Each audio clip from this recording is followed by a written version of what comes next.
Spoilers! Hi everyone, 안녕하세요 여러분. My name is Shandorage, welcome to Cinemarea. This channel is all about South Korean movies and TV shows, and today I'm going to spoil the heck out of Season 2 of Kingdom. I've already done a spoiler-free review on Season 2 of Kingdom, so if you don't want any spoilers, go check that one out. Other than that, let's jump right into it, shall we? So Season 1 ended with a huge cliffhanger. There were a ton of zombies approaching the Crown Prince and his crew. It was so exciting. I remember watching it and I was like, oh, this is gonna be awesome, this is gonna be awesome, this is gonna be super great, and then...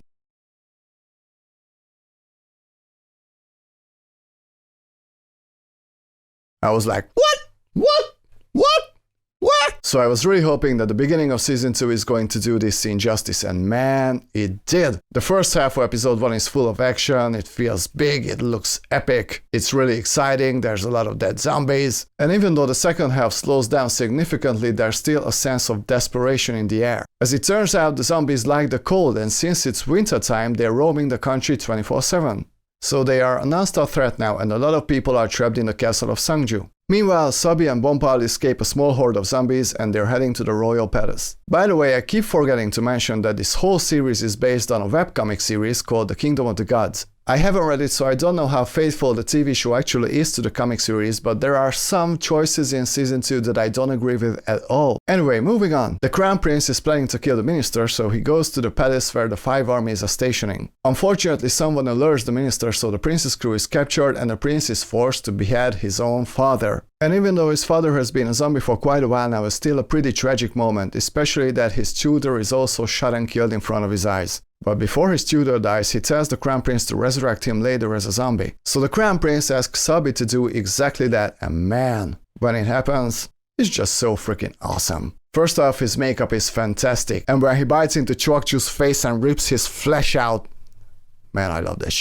So the Crown Prince beheads his tutor as well, but because of this he manages to convince the soldiers that the minister had actually resurrected his father from death, and also that the minister's goal is to keep the throne to himself. So those soldiers decide to side with the Crown Prince, which is awesome. Meanwhile, we learned that 3 years ago the minister and the tutor actually used zombies to fight the Japanese army. And in order for them to do that, they had to sacrifice a whole village of people, among them Young-shin's family. So now we know what happened to the gunner's family and what his motivation is, and I really appreciate that. I've already mentioned in my spoiler-free review that I usually don't like flashbacks, but thankfully they are pretty sparse here and they're also pretty important. Anyway, back to the present. We already know from Season 1 that the queen isn't actually pregnant. We also already know that she gathered a lot of pregnant women to her palace, among them Moo-young's wife.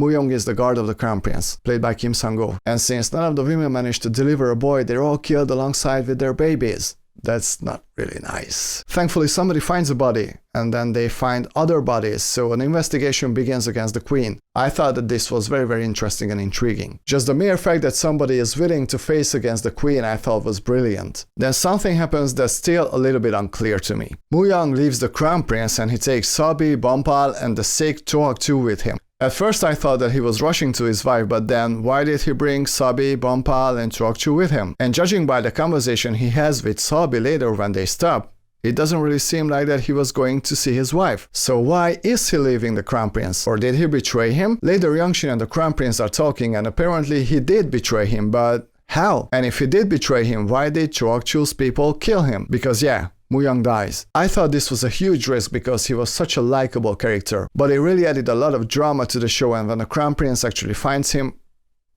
it's heartbreaking. But I'm still not sure why he left the Crown Prince, so if you happen to know, please share it with me in the comment section. In episode 4, Sabi figures out that water could actually be a cure for the disease when someone gets bitten. You just have to dip the bitten person in water and then some strange worms are going to come out of his body. So now we know that it's actually some worms that cause this disease, which is pretty awesome. But in episode 1, Young-shin and some other guys escape on a raft, and one of them has already been bitten, so they push him into the water, and apparently he drowns in the water. But that would mean that the person is going to be alright, right? And we never see that person again. So, plot convenience, I guess? I don't know. Anyway, Chok-chu gets cured, and he figures out that the queen isn't actually pregnant. So he goes to the queen and he takes Sabi with him. Meanwhile, the queen gives birth to the new prince. Of course, it's Moo-young's son. Thankfully, his wife is still alive somewhere. So when Chok-chu arrives, the queen is holding the newborn baby in her arms. Sabi checks her pulse and tells Chok-chu that she is actually not the mother of the child. So of course Ju gets furious and he wants to kill the queen, but, and here's my biggest disappointment with season 2, the queen poisoned Ju's tea, so Ju just dies.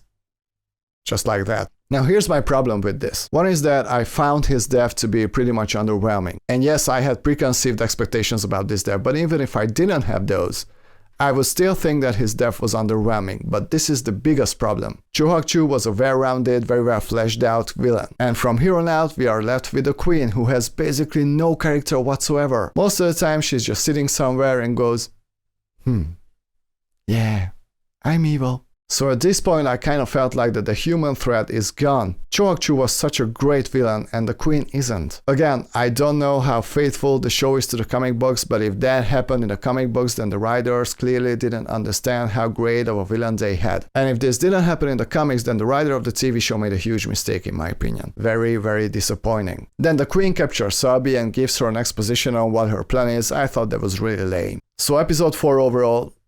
Episode 5, however, that's a different story. So in episode 3, quite a lot of soldiers sided with the Crown Prince. Now, all of their families are captured and about to be executed. Meanwhile, the prince and the soldiers are trying to rescue them. And when execution day comes, it's actually Bompal who has to give the orders to execute the families. And this was one of my favorite parts of the show because he just can't do it, even if that means that he loses his status. That was the point where I actually saw some humanity in his character and I thought that was great to see. I really appreciated that. I really appreciated that he made this choice. And the prince also appreciates it, so Bompal finally sides with the prince once and for all. I thought that was great. So then the crown prince and his soldiers are heading to the royal palace and it looks really awesome. But then it turns out that the queen is a total freaking psychopath. And she lets a lot of zombies loose in the royal palace, and then zombies are starting to emerge everywhere. And then people are afraid, and then people are screaming, and there are more zombies coming, and there's lots of zombies, and there's all the blah, blah, blah, blah. So good. So in episode 6, I really thought that the show is going to end. It definitely had a feeling of finality. The crown prince and the soldiers are trying to fight the zombies. Meanwhile, the zombies get to the queen also, so the queen dies. Sabi manages to save the child even though the child gets bitten. Meanwhile, the prince and his crew are luring the zombies to the frozen lake. They're trying to break the ice, but the ice is pretty thick. So in the end, they all get bitten, but then the crown prince literally breaks the ice. And then they all submerge in the cold water and they don't even realize that the worms are coming out of their bodies, so they're fine. Then the prince is told that he must kill the baby when he finds him because until there are 2 princes in the country, there's going to be some major problems. But when he does find him, he just cannot kill the baby, which is great. At an earlier part in season 2, he says that he doesn't really want the throne. He just wants the country to be safe. And if that means that he has to rule the throne, then so be it, he is going to rule the throne. But with his action here, it's pretty clear that he really just wants the country to be alright. And I very much appreciate that. Here's what I don't appreciate about the ending of episode 6. The second half of episode 6 is only there to set up season 3. We don't see the immediate aftermath of the zombie outbreak, which is very sad for me. We get like a 30-second scene or something. And then there's a 7-year time jump in the future, which I hate. I hate time jumps. So the little prince is 7 years old. He's very curious about what happened 7 years ago because nobody tells him anything. Understandably, people think the crown prince is dead, but he obviously isn't. And apparently there's someone on the countryside who's trying to spread the zombie virus again. So the crown prince and Youngshin and Sabi are trying to find him or her. And in the last shot of episode 6, we actually see the new villain. And the way they did it was so freaking cliched, or shall I say Americanized. You know, the person shows his back to the audience and then slowly she turns around and, oh, yeah, that's somebody I don't recognize. I have no idea who she is. So excited. Wow. So American. So cliched.